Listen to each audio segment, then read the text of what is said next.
Hello everyone, welcome back to the channel. तो marshal master के new episode में आप सबका स्वागत है। अगर आप लोगों ने इसके प्रीवियस एपिसोड नहीं देखे तो देख लेना, देख लिया है तो अच्छी बात है। तो फिर चलिए इसके न्यू एपिसोड को अब हम स्टार्ट करते हैं। तो एपिसोड के स्टार्टिंग में हम चांसो को देखते हैं जो कि उन स्टेयर्स के ऊपर जाने लगा था, और वो जैसे ही अपने पैर को आगे बढ़ाता है उसके ऊपर बहुत ही ज्यादा प्रेशर पड़ने लगता है, जिसको देखकर चांसो सोचने लगा था आखिरकार इस जगह पे किसी काइंड का लॉ फोर्स का यूज किया गया है। ये सब कुछ सोचते हुए चांसो आगे बढ़ रहा था। ऐसा लग रहा था कि इसके ऊपर इन फोर्सेस का कोई भी असर नहीं होने वाला। वहीं पे दूसरी तरफ हम दूसरे लोगों को देखते हैं, बेचारे इन प्रेशर की वजह से अपने घुटनों में आ गए थे, और बहुत ज्यादा लोग तो सीढ़ियों में पूरी तरीके से धंस जाते क्योंकि वो अच्छी तरीके से खड़े भी नहीं हो पा रहे थे। बट हम देखते हैं वहां पे चांसो बहुत ही आसानी से आगे की तरफ बढ़ने लगता है, और वो कहने लगा था ऐसे मामूली से प्रेशर से मुझे कुछ भी नहीं होगा। इतना कहते हुए हम देखते हैं वहां पे चांसो आगे बढ़ने लगता है, और वो डायरेक्टली उस जगह को क्लियर करके एक दूसरी ही जगह टेलीपोर्ट हो जाता है, मतलब कि उसके अंदर की तरफ, जिस जगह पे बहुत ही ज्यादा कल्टीवेटर्स होते हैं जो कि बैठ के कल्टीवेट कर रहे थे, और उनके बीच में एक एम्परर रैंक का 9 लीफ दाउ फ्यूजन हब होता है, जिसको देखकर इवन की चांसो भी पूरी तरीके से शॉक हो जाता है। और वो कहने लगा था मैंने कभी सोचा नहीं था कि ये हब इस जगह पे मिलेगा। अगर कोई मार्शल एम्पर रिलम का बंदा इसका यूज करे तो वो डायरेक्टली 9 हेवन रिलम में एंटर कर सकता है।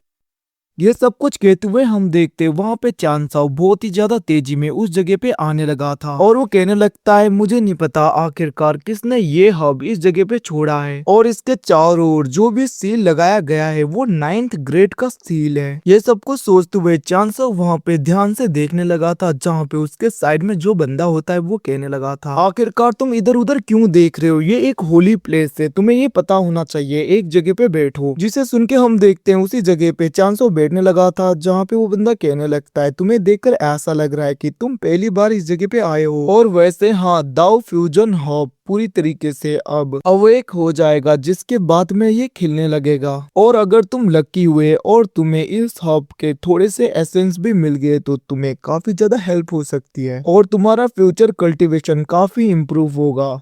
उसकी ऐसी बातें सुन के दूसरी तरफ चांसो कहने लगता है वैसे ब्रदर क्या तुम मुझे बता सकते हो आखिरकार इस रियर हब को इस जगह पे किसने प्लांट किया, मतलब कि किसने इस जगह पे लगाया। जिसको सुन के वो ग्रीन कपड़े वाला बंदा कहने लगता है 300 साल पहले एक ग्रेट मास्टर जो कि जी प्रोविंस से बिलोंग करते हैं, जिनका नाम जी ह्यू स्यू था, और उन्होंने इस प्लांट को इस जगह पे अपने एक फ्रेंड के लिए लगाया था, जिसका मेरिडियन पूरी तरीके से ब्रेक हो गया था, ताकि वो अपने मेरिडियन को फिर से रिकवर कर सके। अब वहाँ पे हुस्यू का नाम सुन के चांसो पूरी तरीके से शॉक हो जाता है, और वो कहने लगता है ब्रदर हुस्यू क्या ये तुमने किया। इतना कहते हुए हम देखते हैं वो अपने पास्ट लाइफ को याद करने लगता है, जहाँ पे चांसो और ब्रदर ह्यूस्यू होते हैं, और वो दोनों एक साथ में थे। और चांसो कहने लगता है ब्रदर ह्यूस्यू मेरे मेरिडियन पूरी तरीके से ब्रेक हो गए हैं, और इन्हें रिकवर करना काफी ज्यादा मुश्किल होगा, इवन कि मुझे नहीं लगता कि मैं इन्हें पूरी तरीके से रिकवर कर पाऊंगा और कभी 9 हेवन मार्शल एम्परर रिलम तक पहुंच पाऊंगा।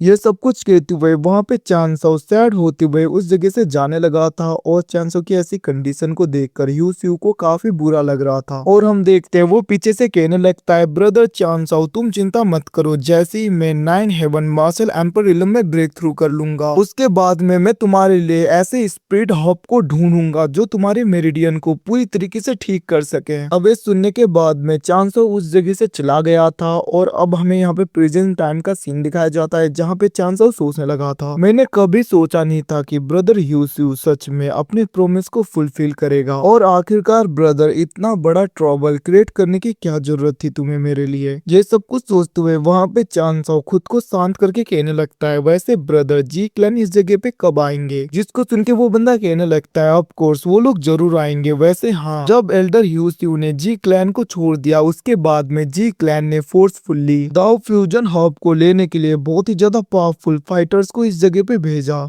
बट इस हब के चारों ओर जो सील लगाया गया है उसकी वजह से वो सब लोग काफी इंजर्ड हो गए और कोई भी इस हब को ले जा नहीं पाया, जिसकी वजह से उन लोगों की तो काफी ज्यादा बेइज्जती हो गई थी। ये सब कुछ कहते हुए हम देखते वो बंदा उस जगह पे चांसो को सब कुछ बताने लगता है। वहीं पे दूसरी तरफ हम दो स्पीड शिप्स को देखते हैं जो कि उनकी तरफ बढ़ रहा था, जिन्हें देखकर वो ग्रीन ड्रेस वाला बंदा कहने लगता है ऐसा लग रहा है कि जी क्लैन और मो क्लैन के लोग आ गए। और वहीं पे दूसरी तरफ हम देखते हैं जी क्लैन और मो क्लैन के लोग आगे की तरफ आने लगते हैं, जहाँ पे वो दोनों एक दूसरे को मुंह दिखाते हुए नीचे की तरफ आ रहे थे और इन्हें देखकर ऐसा लग रहा था कि इन दोनों के बीच में कुछ अच्छा बनता नहीं है। वहीं पे दूसरी तरफ चांसो के साइड में जो बंदा बैठा हुआ था उसको देखते हैं जो कि कहने लगता है इस बार इस जगह पे जी क्लैन से जी रूरी आया है और मो क्लैन से कुन युआन आया है। वैसे ब्रदर तुम्हें पता नहीं होगा कि मो क्लैन और जी क्लैन दोनों ही एक पावरफुल और ग्रेटेस्ट नोबल फैमिली है जो कि प्योमिया पैलेस लॉ एनफोर्समेंट हॉल के अंडर में आते हैं, जिसकी वजह से भी ये लोग काफी ज्यादा पावरफुल है। अब ये सुन के हम देखते हैं दूसरी तरफ वहाँ पे चांसो सोचने लगा था जब एंशियंट गुयू रिलम से रुयू वापस आई थी तब वो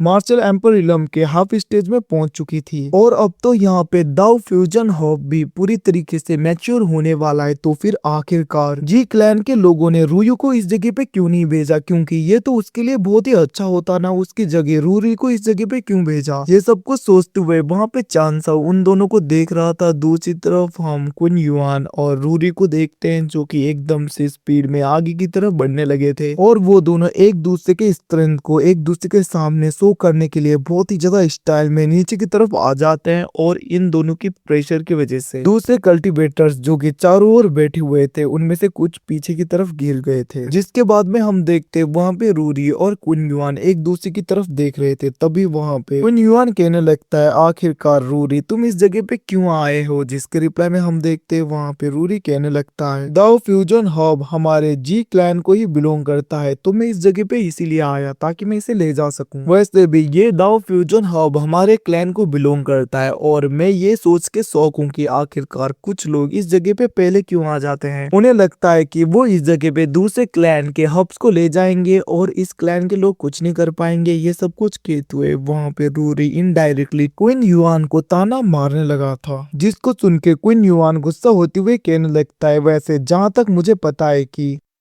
एल्डर न्यू सू को तुम्हारे जी क्लैन ने पूरी तरीके से अपने क्लैन से निकाल दिया था और उन्होंने ही इस जगह पे इस हब को लगाया था, तो फिर आखिरकार ये हब तुम्हारे जी क्लैन को कैसे बिलोंग किया। जिसको सुन के हम देखते हैं दूसरी तरफ वहाँ पे रूरी कहने लगता है तुम्हारे साथ में बातें करके मुझे टाइम वेस्ट नहीं करना, वैसे भी जब तक मैं यहाँ पे हूँ देखना तुम्हें इस एम्परर लेवल के हब का थोड़ा सा भी एसेंस नहीं मिलने वाला, क्योंकि ये हमारे क्लैन को बिलोंग करता है। अब ये सुन के हम देखते हैं दूसरी तरफ वहाँ पे कुन युआन गुस्सा हो गया था और वो कहने लगता है तो फिर ठीक है मैं भी देखता हूँ, आखिरकार तुम मुझे कैसे रोकते हो। इतना कहते हुए हम देखते वो वहाँ पे गुस्सा हो रहा था। और गाइस इसी के साथ में एपिसोड खत्म। Thanks for watching, bye bye, see you again. मिलते हैं अगले एपिसोड में, तब तक के लिए take care, bye bye guys.